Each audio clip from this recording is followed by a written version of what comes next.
All right, all right. Hello and welcome to another Friday expert live stream. We have an incredible guest who's going to be coming on. Let me go ahead and tag the people who wanted to be tagged for today. I have to figure out a way to do this faster in the future. Hello, Deborah. Good to see you. Thank you so much for joining. If you are joining the expert live stream today and you'd love to ask a question, please click that link in the top of this video, streamer.com/Facebook. Sign up there just so we can see your name pop through and I can call you out. It looks like I need to get some new people who wanted to be notified. Give me 1 second, and then I will get this party on the road with Gail. Kara, that's who it was. All right. 1 second.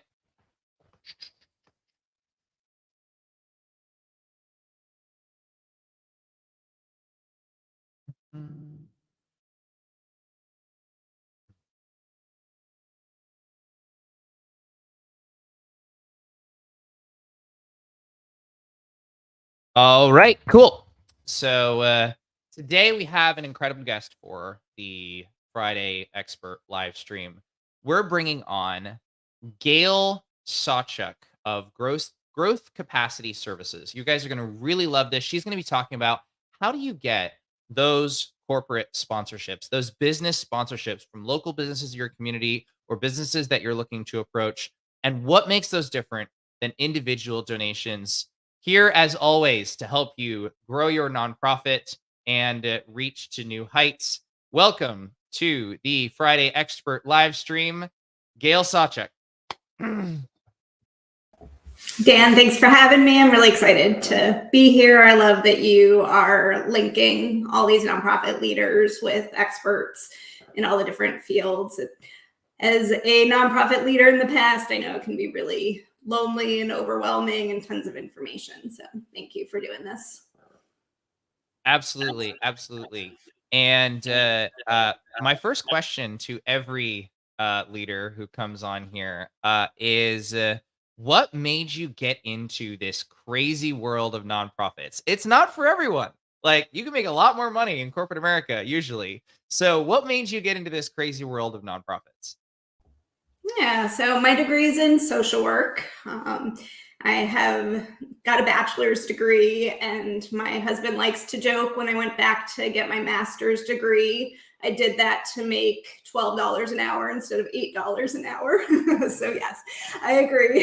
There are definitely more lucrative careers out there. But I've always loved working with kids and families. So I started off working with teenage girls in the foster care system and, who had some like beginning delinquency issues and loved that work, but really saw the need to focus more on preventing kids from having those experiences. So I went to kind of the beginning side of things and worked with families with young children, providing support and education. But even there, I always found myself kind of more drawn to the administrative side of things, the fundraising, working with volunteers, getting websites ready, putting systems in place, writing policies and things like that. So I was executive director of that organization for a couple years. And then when I had 2 kids under 2 and working full time as a nonprofit director did not really work so well anymore. So got into the consulting, which I could do more part-time, helping organizations with grant writing and all of that. You're a new dad, so you know. Yep, currently has 2 kids under 2. It is brutal to keep doing that and any kind of business or nonprofit work. Oh my God. Childcare alone makes that hard. Well, not everybody's drawn to the administrative side of nonprofits either. And so, what made you drawn to admin It's not usually something you hear from people. Usually you hear, how can I escape the administration? Yeah, I don't, I think it's just kind of how my brain works. I'm a fixer. So if there's a problem, I want to dig in. If there's a way to make things more efficient, then I want to help with that. And I think I've always been kind of a behind the scenes person, like let everybody else shine doing their work. So if a good day to me was when they got to really focus on being with the kids and the families, and everything was running smoothly on the other side. We were getting funded, the phone was getting answered, everything was kind of getting taken care of. And I drag the person who wants to be behind the scenes out onto a video live stream. So You did, yes. Thank you. I need to be out here. So, you move from working with children and working with families into kind of the consulting space and trying to help, many other organizations do that. Why corporate sponsorships? There's a lot of different ways to get funding as an organization. Um, A, why did you move into corporate sponsorships? And B, why should new nonprofits be considering corporate sponsorships? Or in some cases, why shouldn't they be considering corporate sponsorships? So it's a three-part question, and I will remind you of any part if you miss it. But go ahead. Yeah, I mean, I wouldn't say that it's my one specialty. I definitely am a strong believer in a diversified portfolio of support. But there are some reasons why I think it's really great, especially for newer nonprofits. And often the corporate sponsorships are part of the larger fundraising event piece. And I love events for nonprofits, especially new ones as well. So we can dive into that a little bit more. But I think that the things that I love about it are, I was listening to, you had somebody talking about grants, which is really where I started with consultancy. And as she was talking about, it's really hard as a new organization to get those grants. You just don't have the track record that they are looking for. Where businesses, especially small businesses, if they see that you're having an impact, even if it's a small one, they may be willing to jump on board and help you out. And you get to kind of decide what level you're looking at, right? A foundation is giving it a specific range of 5,000 to 25,000. But if you think you're only worthy of $100 sponsorship from a business, then you can ask for that $100. I would say certainly easier to ask at the lower end than the high end. I don't think you can jump right in and expect, you're going to get a huge corporate sponsorship donation. So I think those are kind of the things. And the other piece for me is the long-term benefits of creating those partnerships. So we had businesses where we got board members from that relationship. We got volunteers. They would come and do, a whole volunteer days and bring a bunch of their employees there. And all of those people, get added to your donor list. So you can then be asking them for gifts individually. So I think there's just a lot of potential. And they like it too. When you can demonstrate to the community, that they're supporting you, it's good for them as well, for their publicity and image in the community. So what makes a business want to give to your nonprofit as opposed to, say, an individual? Are they motivated by the same vision oriented things? Are they just trying to make a buck off of you? Like what makes a business interested in partnering with a nonprofit from a corporate perspective? Yeah, I mean, I think that base level of wanting to make an impact in the community, that's equal for both individuals and corporations. I think where the difference is, individuals sometimes want to be recognized, but they're, wanting to be recognized might be just getting a thank you note, where corporations are really looking for that public recognition. They want to see their logo and their name on your website. They want to see it on the social media posts. They want to be tagged. You know, if you can give them a plaque that they can hang up on their wall, you know, anything so that they can show the community, look, we give back to the place where we are making business happen. So that piece is more important to them. And yes, I think some of them are motivated by the perks. So, you know, fundraising events can be kind of an annual fun thing for them to go to. If you have a gala or a poker event or something's really fun and enjoyable, we had people who came year after year and, you know, they brought their 8 people to the table and had a good time and knew it was going to happen every spring. So I think there's a piece of that too. And that one might get overlooked a little bit. Even like silly gifts, t-shirts and things can be motivators for people as well. That makes sense. That makes sense. So let's go ahead and get right into it. I promised our audience the 5 steps. And as they know, I interrupt regularly, but go ahead with the 5 steps you need to get corporate sponsorships. Okay, so I'll go through them super quick and then we can go back as well. So our 5 steps are, what are you asking for? So as I mentioned, a lot of times this is for a fundraising event, but it doesn't have to be. It could be a sponsorship for a team. It could be a sponsorship for a physical item. Maybe you need a new van or you're putting in a garden with your facility. It could be a sponsorship of a program. You just want to make sure that it's something that you can give recognition for. And then the next thing you need to decide are what are those levels and benefits? So what's the low end entry point for them to become a sponsor, and what's your kind of high end? And a lot of times that high one, you only want it to be 1 or 2 people so you can really have them, you know, be the star of the show. And then what benefits are they going to get? Where are they going to be publicized? And where are you going to put their logo and their name and all of that? So 3 is making this package, which will have your letter, your, I call it your like case for support. So why should they support you? What difference are you making in the community? And then you're going to include those sponsorship levels and benefits and some way for them to commit. So whether that's a form or a link to something online. And then you need to do the research so that you can create your list of who are you going to ask and what's their process, who are you going to contact. And then the 5th is making that actual ask. The hardest part. Yeah, absolutely.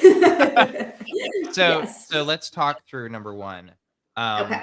How do you actually figure out what you should be asking for when it comes to corporations? What are they looking for? You know, what kind of things are you creating? Let's get into number 1 bit.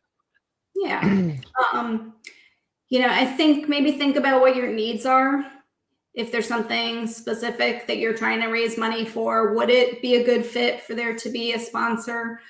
Certainly, I think any event that you're going to have, you might as well try to get it sponsored, whether that is, and I didn't mention this, I think one of the other great things about businesses is you can get that cash donation, but there's also lots of in-kind donation support as well. So, you know, are you getting backpacks for your backpack supply program delivered so you don't have to have that cost, and the donors can, you know, focus on the supplies.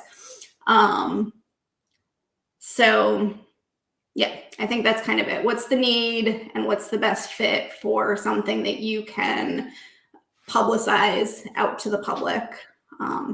So, you know, if it's something small that you're doing that you're not going to be announcing to the world, that may not be as good of a fit.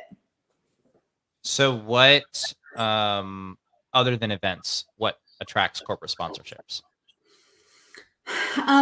You know, I definitely, if you've got like a team, you know, if it's youth organization kind of thing, if it's a specific, even if it's an event or a program, that you're going to be like, let's say you have a parenting class and you're going to be publicizing all over the place that you have this parenting class happening. I think in those cases, you want it to be a good fit, right? So maybe it's like a bookstore or a toy store or something where that audience, the people that you're, publicizing to, are going to want to go. Budweiser is not a great sponsor for your parenting class. So, just kind of having that fit. So is it fair to say that when it comes to corporate sponsorships, visibility is the key? That if you're doing something and it's invisible, you might be less likely to get corporate sponsorships, as opposed to if you're doing something and it's visible, whether it's a team uniform or an event banner or something Right. like that. Correct. Yeah. And visibility can be in your building too. If you're putting up a garden and you're going to have plaques there, or you want to sponsor a room, that kind of visibility works too, as long as people are coming in and out of your space fairly often. Okay. All right. So you come up with something that is visible oriented, whether that is an event, whether that is, something where you can offer some level of promotion to the companies who are looking to sponsor what you're doing. What's next? So then you're deciding what those levels and benefits are. And I think, kind of good rule of thumb is to go out and see what other people in your community are asking for, so that you're sort of on par for your area. And then if this is your first time, you may want to take it down a notch as well. If you're looking at, the MS Society in your community who's been around for a while and this is their 20th year doing an event, you're probably not going to get the same level of sponsorships. And I do think having that really no-brainer level to get people in is a helpful way to just start building that rapport with businesses. So whether that's $100, $250, $500, something that's just going to be easy for them to say yes to. But I would say at those low levels, you just want to be careful that it matches, right? Like, you don't want to be giving them 8 seats at a gala event for a $100 donation, because you're spending way more money than you are receiving from them. So they're not getting a whole lot of recognition, but it doesn't cost you anything to put their logo on your website. You're going on to put people on there anyways. You just want to be careful about things like printed materials. So what are some of the common tiers that you see? So give me an example. Is it 100, 250, 500? We're talking newer organizations who maybe haven't done a lot of events in their community yet. What are some of the common, more successful tiers that you're seeing? Yeah, I would say 4 to 5 is a good amount. So yeah, amount of tiers, or 4 to 500? Amount of tiers, correct. Okay, gotcha. So maybe 100 to 500 for that first level, and then you're moving to the 250, 500, 500 to 1,000, and then 1,000 to either 2,500 or 5,000. I think if you're just starting off, if you want to go for it and have a $10,000 level or a $15,000 and really make that special, and those people are going to get a ton of stuff, you are welcome to try it. I think it's hard starting off, unless, if you have a board member who is at a corporation that gives at that level and you have that connection, then you can try to go there. And you can always adjust, right? If somebody comes to you and says, hey, we really want to support this event and here's what we normally do. But that would be sort of my recommendation. That makes sense. Okay. So what do you actually offer corporations in your tiers? Is it having the logo on the website? Is it is it just logos? Is it just like, hey, you can, we'll promote you and people know that your logo is associated with us? Or what are some of the other things that you offer? At the low end, I think it's just the name, the logo, those kind of things. As you get higher up, it's the more that they can, stand out, the better. So can they give you a whole kind of bio that you post on social media If you have the time to do it, maybe it's even a quick interview or they send you a video.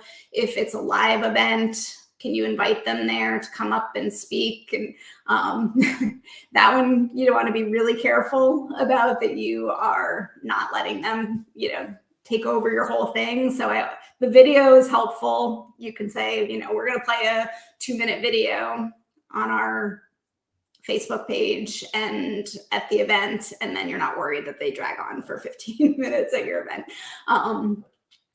But even an introduction, letting them stand up at the event and let people know that they're here and that they can talk to them.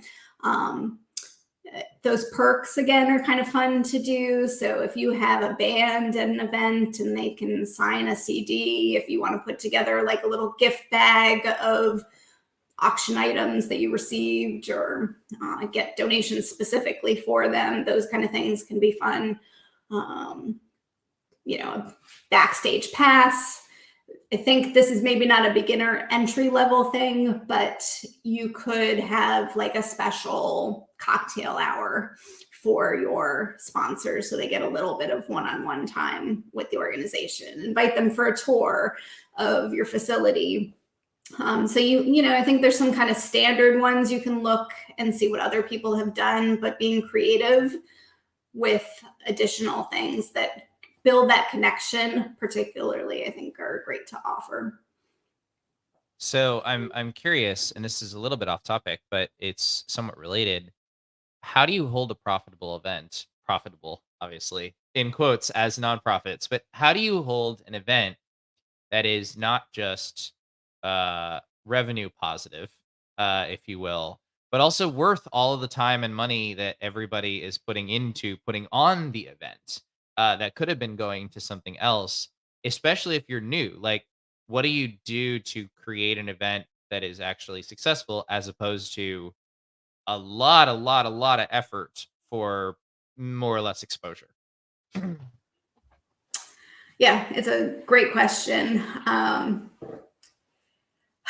And a complicated one. Let's see. So I think it's finding the right fit of an event. So the more layers you have to it, the more time it's going to take, right? I think we often think about the big gala event that's a sit-down dinner and it's got entertainment, it's got a silent auction, and those are really time-consuming to put on. They also can raise a ton of money. So, they are worth it when you have enough support to put that on. But I would say you need a really strong board and a really good group of volunteers so that your staff is still going to be managing all of that. But if they're not doing every detail of it, if there's people, behind you, then that's helpful. There was just an event recently. I live by the beach, and in 2 weeks, this woman saw that an event happened in another community and they did a tide sit-in. So everybody brought their beach chairs to the ocean and they sat along the edge, and the last one sitting that didn't get blown over or have to get up to go to the bathroom got the prize. And she literally put it together in 2 weeks. People paid to participate. They supported the local turtle conservation cause. So it was a good fit kind of event. So I think if you're creative, you can find things like that just speak to people. Like, it's fun. I get to go. I spend an hour sitting on the beach. And it doesn't have all of those other complicated pieces to it. And they got a ton of publicity. So, she happened to be a local photographer and had a good following. But I think there's people you can partner with to get, the word out if it's just kind of a fun event to jump into. Kind of very custom. So, don't Right. do a cookie cutter fundraising dinner or whatever. Try to do something that's very tailored toward your mission and what you're trying to do as an organization. Yeah.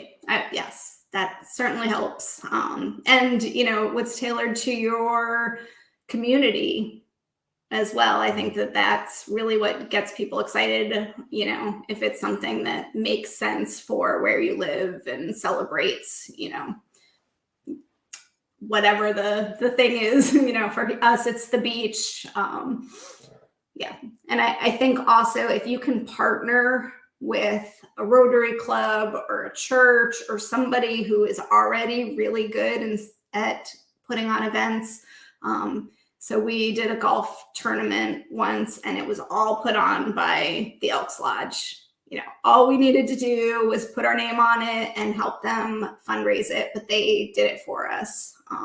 And that's another thing too. Some of these organizations have events already, and then they give that money to causes. So if you can connect with them and become one of their causes, it's a good way to kind of like baby step into it and get some experience. That makes a lot of sense. So you've got your visible event or some sort of other visibility that you are looking for corporate sponsorship for. You've got your tiers, between 1 and 500 or whatever your tier ends up being. What's next? All right, so now we're making the package. I do have a challenge going on, and part of the challenge, I have a packet in Canva that's ready to go that you can just kind of swap out your colors and branding. But part of the package will be a letter.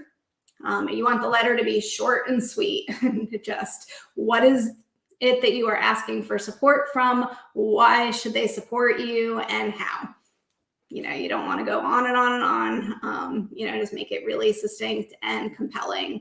And then you're going to have that chart of the benefits and the levels, and why should they support you. And I have kind of a graphic that I like to use because, again, I think we as nonprofits can get really wordy and go into all the details about our history and all the details of our programs. And these businesses are busy. They don't care. They just want to know, what is the issue and what are you doing to impact it? So kind of putting in some good numbers and statistics about, what is it? How many teenage kids are using drugs and alcohol, and how does your after school program, prevent that?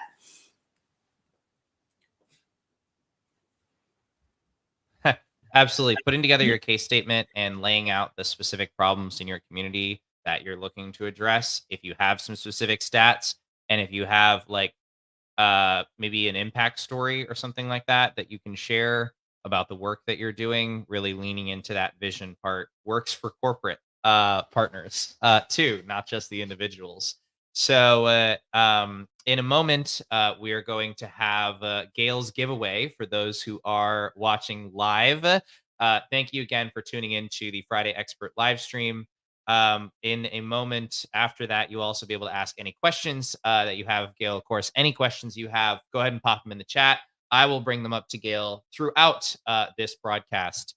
But we're getting toward the end of the year. It is November 3rd. And if you've been thinking, I really need to start a nonprofit by the end of this year, I really need to get it going, then I encourage you to go to our website, set up a 30-minute call with me, and let's talk about the rocket ship.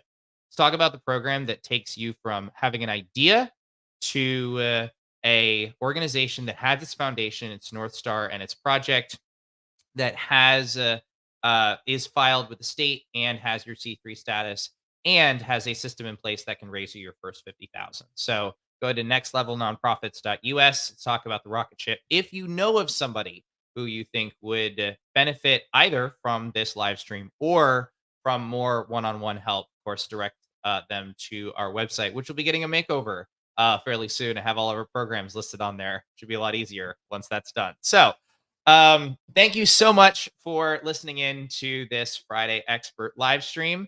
And again, and drop a little love in there to make sure more people see this in the feed once this is over. I'm going to go ahead and toss it over to Gail, who has a pretty incredible giveaway for you guys who are listening live that will go away once this live broadcast is done. So go ahead, Gail.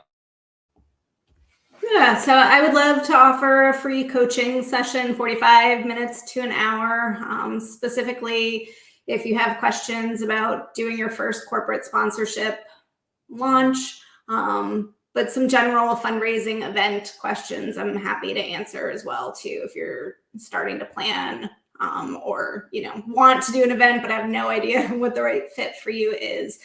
We can chat about that. So I have a calendar link that Dan will post and set up a time, and we will make that happen. Awesome. I would love to post that calendar link, but I don't think I have it from you right now. So if you can go ahead and shoot that over to me, I'll drop it in basically immediately after the broadcast, and then we can leave it up there for a couple hours, and people can hop onto that. All right, wonderful. So for those of you who want to take advantage of that, take a look for that Calendly link that I will be dropping into the broadcast after we are done here. All right, we've got a question. I don't know if I understand this question. If they need to restate it, then have them do it. Do we ask the corporation if they want their name listed under the tier level? I'm not sure what that means exactly. Any guesses?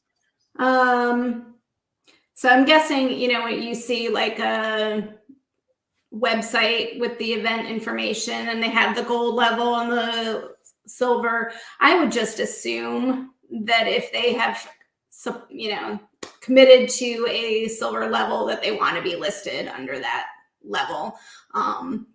But you're going to need to ask them for their logo and information. So if they're not getting it to you, that's kind of on them, but there is some follow-up to do to make sure that that gets back to you and you put it on there. It is rare for this business to say, no, I don't need any recognition. Unlike donors who may not want to be recognized, the businesses are usually in it for that recognition. So yes, they would get listed right away. But if I didn't answer that correctly, feel free to reword and we're happy to touch base. Absolutely. All right. And she loved your answer and appreciated it. So, all right. So we just finished talking about the first 3 steps in actually going out and getting a corporate sponsorship. So if you want to recap those 3 steps real quick, and then let's roll on into the 4th. You're muted. Thank you. We've decided what we're going to ask for. We have decided what levels and benefits we're going to offer. We have created our packet of information that we're going to send out. So now we need to do the research to find out who we're going to ask. And my favorite way of doing this is just hop on good old Google and, search for fundraising events in your area. And then pop on those websites with those specific events and see if they have a list of sponsors on there. And then you're just going to go through one by one each of those businesses and see if you can find on their website if there's a particular person to contact, if there's a process to follow. If you can't find that, you're just looking for, a manager or maybe a community relationship person. Create a spreadsheet, and just keep track of all of this information. So that's generally what I'll do. But the other key piece is asking your board members and volunteers, staff, anybody who's connected to the organization, who do they know? And it doesn't have to be the CEO. It can be somebody who just works in an organization, because typically businesses like to support what their employees want them to support. So that's a good place to start. And that's probably going to be where you're most successful, is when there is that connection already. So you've built your whole list. I don't know if there's questions about that before we go into the ask. Yes, at least for me. So do you not do any kind of matching to the cause, or do you assume that because they're a company that is donating to other causes in the community, that their kind of connection is a community connection as opposed to always a specific cause connection? Yeah, it's a good question. I think it depends a little bit on the size of your community. So if you're in a big city, it's going to be, overwhelming when you look for that list of events. You're going to have pages and pages. So in that case, I would narrow it down to the organizations that are most like you, kind of, I don't want to call them competitors, but the people serving the same demographic as you. But if you're in a small community, I think it matters a little bit less. The big corporations are going to be supporting most of the well-known nonprofits. That makes a lot of sense. So you've put this list together, and they're kind of companies in their community, and you've kind of figured out the contact information for the person that you might need to reach there. What's next? All right, so now we're making the ask. And, there's 3 ways to send this information to people. You can email it, you can snail mail it, or you can drop it off or meet with the person in person. So typically it's going to be most effective if you are meeting with the person in person. It's harder to say no. And you probably talk about this when you're meeting with individual donors as well. But it's time consuming to do that. One, not everybody's going to want to meet with you in person. So I kind of reserve that for a small list of the ones that you're most, think are the best fit or you have a connection with. I do really like sending the packet to people if you can. It can be costly and expensive, but Like mailing it specifically? I mean, you could drop it off too, but printing it out and so that they have it physically in their hands is a lot harder to ignore than an email that, they get hundreds of emails a day. You're definitely going to use email to follow up with people. And, if you've got 100 on your list, maybe you're mailing 20 and you're sending 80 emails to the rest. So I like the strategy of kind of doing a little bit of all 3. So when you actually reach out about this sit down and getting to meet with them, are you straight up going in there and saying, I have this event coming up, I want you to sponsor, let's sit down? Or is it more of a vision oriented, hey, I want to sit down, get to know your priorities in the community, introduce you as introduce ourselves as an organization, things like that? What do you find works better for corporations? That's a good question. I think if you have the time to, have that just initial sit down, because you may find that they don't want to support events. Maybe they do, matching gifts for their employees instead. And there's an opportunity for you to go and speak, at their business at a lunch and learn or, something else instead. So, I think that that's a great approach, but if you're down to the wire and you have an event coming up and you need to get sponsors, I think it's okay to reach out for that specific ask. And I will usually say, hey, I'm going to be in the neighborhood next Wednesday. I'd love to drop off a package if you've got, 5 minutes time that we can sit and chat. That'd be great. And then you can always just drop off that package if they aren't available. So when you sit down with them, kind of walk us through, what are you expecting out of that sponsorship meeting? Is it going to be, if this person walks out from behind a cubicle and they see you, they grab your packet, they stand there kind of tapping their fingers on the desk, like patiently waiting for you to finish, and then you finish and they send you a check?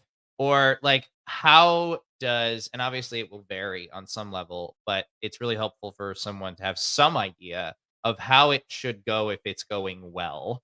How do you know that the meeting is actually going in the direction you want it to? Yeah. I think there's a little bit of relationship building, right? That you want to walk into that meeting and, introduce yourself and, ask, some questions. How was your weekend? Sort of start that rapport building. I think you want to try to be careful that you're not getting too long-winded, right? And, just like, here's what my organization does, here's what the event is, we are looking for support, and then let them sort of guide the conversation. Where are they asking the questions? Are they more interested in finding out what your organization does or about the event itself, or specifically what the benefits are, and answer those questions? I think we get ourselves in trouble when we answer questions they may not care about, and all of a sudden we brought something up, that's a red flag for them, or, just more than they needed. So I definitely let them sort of guide. And it may just be a drop off. It just may be like, we have now seen each other, we know each other. Here's the information, please look it over and I will get back to you. Or they may really want to talk all about it. And there might be kind of a match with the organization and what they're passionate about, and they've got stories to tell, and all of that. And keep notes if there are things that they have mentioned, kids or sports they like or whatnot, so that you can use that as you are reaching back out, just to keep it personal. So have you got a great story of your favorite sponsorship that you ever got, and how did you do it?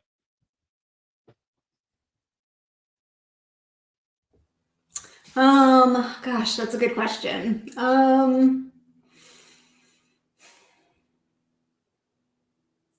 Not really about, what we've gotten, but just, kind of the uniqueness of things. We had a local guy who owned a lot of property in town, and he sponsored a lot of events, and we connected with him, and he, wrote checks and put his name on things.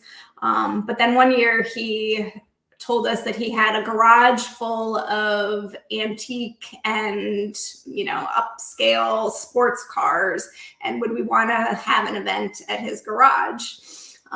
So he hosted just an event. We got wine donated and appetizers, and people loved being able to see this like private collection of cars. So I think just that, like, being open-minded to wherever these relationships lead, can be really, more powerful than just that initial, here's your check. And I think I mentioned we've definitely had some really great board members come from the efforts as well, and good volunteers. And when they love the event too, sometimes people will come back and they will help chair and, be part of that fundraising planning committee too. So that's a fun piece of it. Absolutely. Absolutely. So, what is your biggest piece of advice outside of these 5 steps for people who are considering going out and getting corporate sponsorships? It can be scary, particularly since most corporate sponsorships are cold. A lot of individuals are warm, but a lot of corporate sponsorships are cold. We're in the same community. I'm reaching out to you. How do I get this going?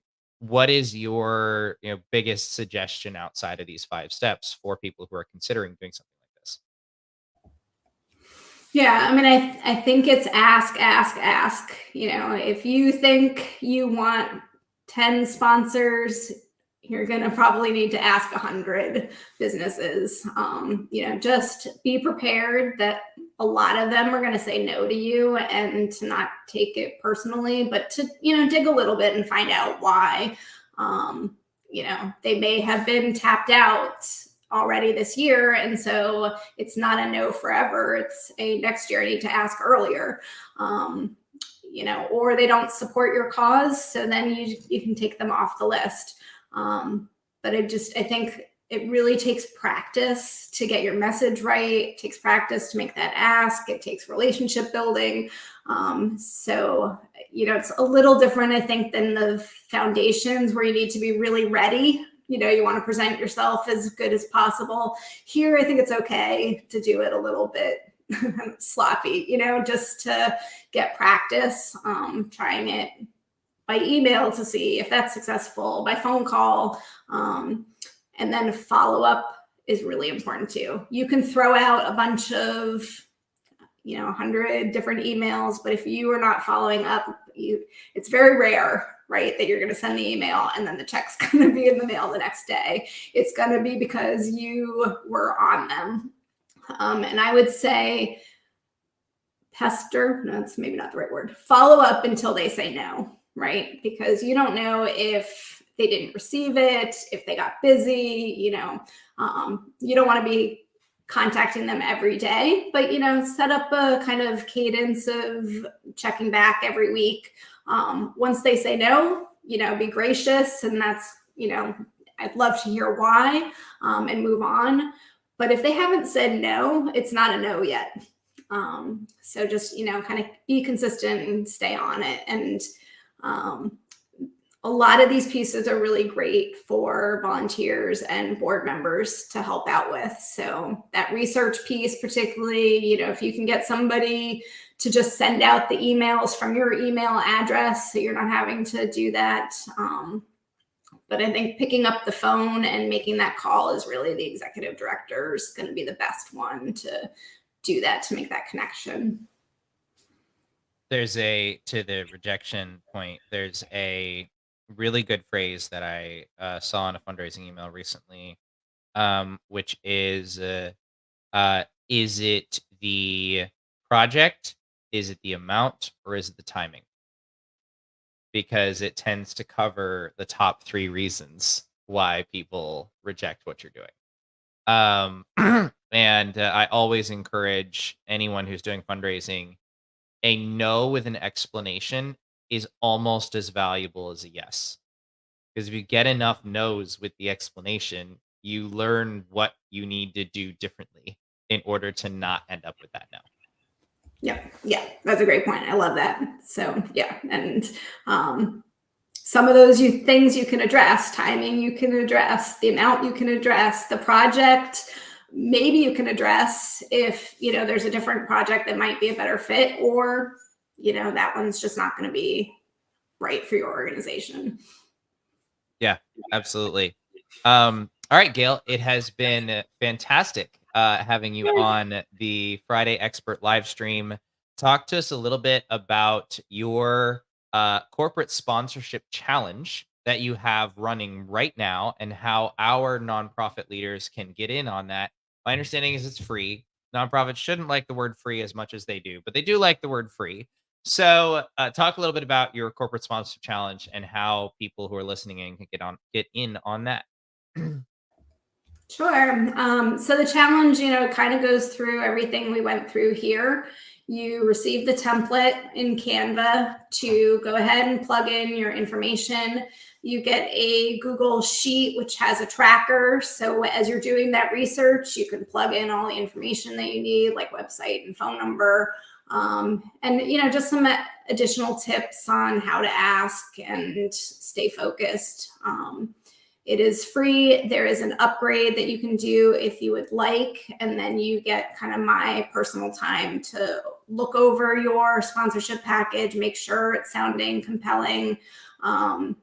I have a small Facebook group where you can come and celebrate with us, or come and say, I just heard no 10 times and I'm feeling frustrated and I don't want to do it anymore, to get some extra support. So would love to have you in either capacity. And I will put the link in your Facebook group if that works for you.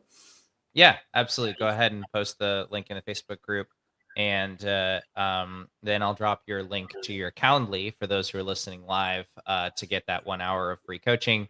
And of course, how can people reach you otherwise? What is your website? How can people find you? Yeah, so I'm on growthcapacityservices.net is the website. I'm on Instagram and Facebook with the same name, and would love to have you reach out by email, message me. Love to support you. Awesome. Thank you so much, Gail. And of course, for anyone who is listening, thank you so much for listening in to another Friday Expert live stream. These happen every week at noon on Friday in this Facebook group. And just set your calendars for noon on Friday. Next, in 2 weeks, we're going to have Kelsey Lyon who's incredible. She's one of the best graphic designers and brand developers on the East Coast. She's going to teach you the basics of graphic design so that if you have to do everything yourself, which you're a nonprofit, so you probably do, you are able to produce awesome graphic designs for the flyers for the events that you're going to be doing when you're working with Gail. So she's going to teach you that. We've also got several other guests that I am in the process of scheduling. So every week at noon in the Nonprofit Launchpad Facebook group. Thank you guys so much for joining us for this Friday Expert live stream. And you all have a fantastic weekend.